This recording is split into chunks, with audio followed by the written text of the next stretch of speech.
Pembelajaran berdiferensiasi adalah pembelajaran yang mengakomodir kebutuhan belajar murid. Guru memfasilitasi sesuai dengan kebutuhannya, karena setiap peserta didik memiliki karakteristik masing-masing, sehingga tidak membedakan antara siswa yang pintar maupun yang kurang pintar.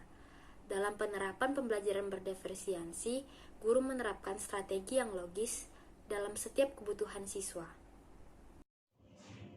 Assalamualaikum warahmatullahi wabarakatuh. Perkenalkan, nama saya Leni Puspita, ruang R001, Pendidikan Guru Sekolah Dasar. Contoh keberagaman anak di kelas. Yang pertama yaitu keberagaman agama atau kepercayaan. Nah, di dalam kelas tentu terdapat agama atau kepercayaan yang berbeda-beda atau beragam. Contohnya, ada yang beragama Islam, Kristen, Katolik, Hindu, Buddha, bahkan Konghucu. Namun, dengan adanya perbedaan agama atau kepercayaan, peserta didik saling menghormati agama satu sama lain. Yang kedua, yaitu keberagaman jenis kelamin.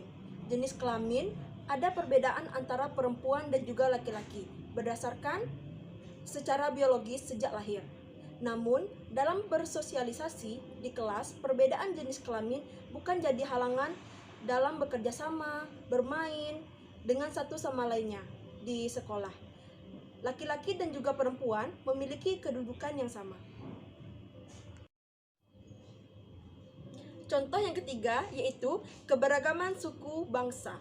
Indonesia adalah negara yang memiliki keberagaman suku dan bangsa, seperti suku Jawa, Melayu, Sunda, Batak, dan masih banyak lagi suku-suku lainnya.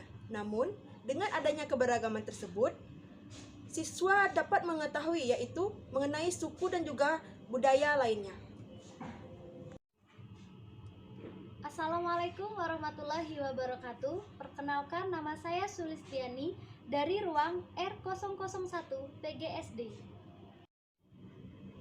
Yang keempat, keberagaman wilayah.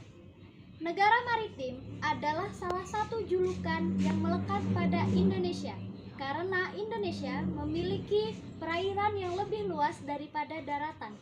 Indonesia memiliki kurang lebih 17.508 pulau, dengan 5 pulau terbesar, yaitu Pulau Jawa, Sumatera, Kalimantan, Sulawesi, dan Pulau Papua. Dengan latar belakang berbagai wilayah yang beragam, maka karakteristik peserta didik di kelas juga berbeda-beda. Yang kelima, keberagaman sifat dan kepribadian. Dengan latar belakang wilayah yang berbeda-beda, tentunya peserta didik memiliki sifat dan kepribadian yang berbeda pula. Namun, perbedaan sifat dan kepribadian tersebut akan membuat peserta didik untuk saling menghargai dan menghormati satu sama lain. Yang terakhir, keberagaman bahasa. Dengan adanya perbedaan wilayah, membuat bahasa yang ada di kelas juga beragam. Setiap peserta didik memiliki bahasa, dialek, logat yang berbeda-beda. Dengan perbedaan tersebut, peserta didik dapat mengetahui berbagai bahasa yang ada di lingkungan sekitar, terkhususnya yang ada di kelas.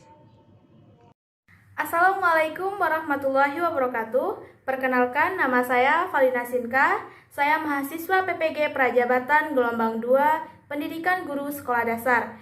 Baiklah, di sini saya akan menjelaskan mengenai teori yang melatar belakangi perlunya pembelajaran berdiferensiasi.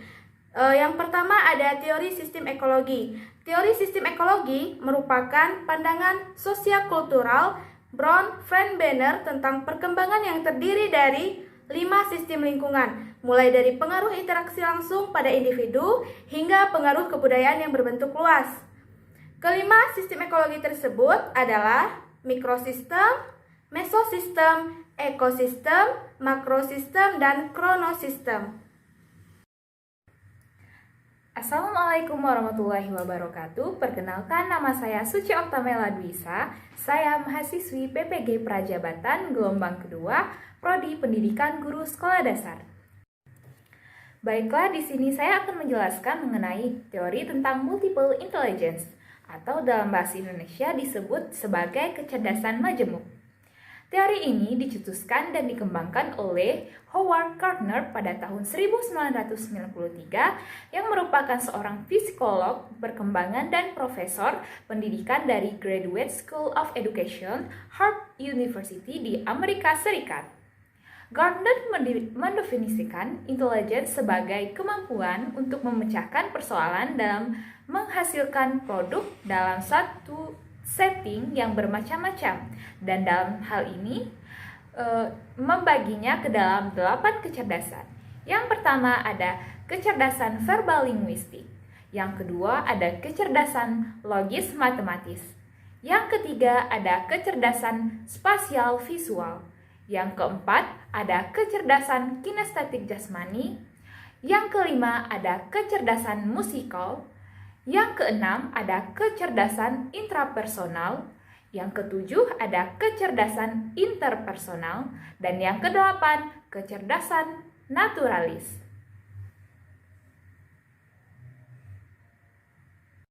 Perkenalkan, saya Dania Nurul Intan. Saya merupakan mahasiswa PPG dari Prodi Pendidikan Guru Sekolah Dasar R001 Universitas Jambi.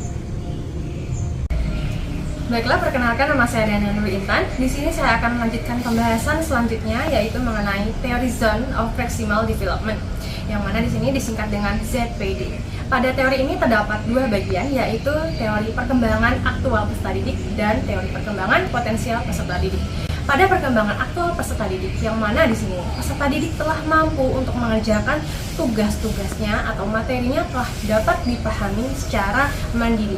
Sedangkan untuk perkembangan potensial, di sini peserta didik memerlukan bimbingan dari seseorang, baik itu guru ataupun temannya atau orang lain, untuk membimbingnya memahami suatu materi atau soal yang ia pelajari.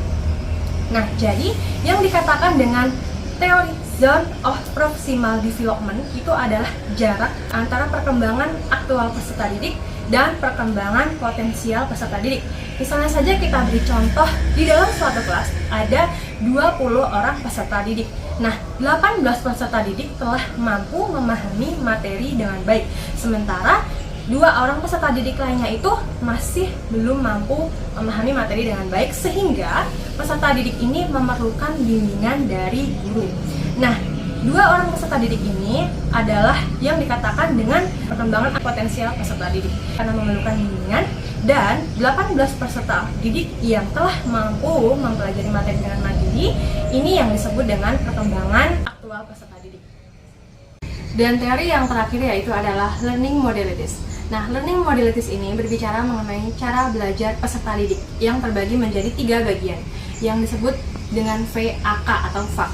V itu adalah visual, A itu adalah auditory, dan K adalah kinestetik. Nah, kita berbicara mengenai visual. Visual itu adalah kemampuan atau cara belajar siswa dengan pengamatan atau melihat secara langsung, begitu.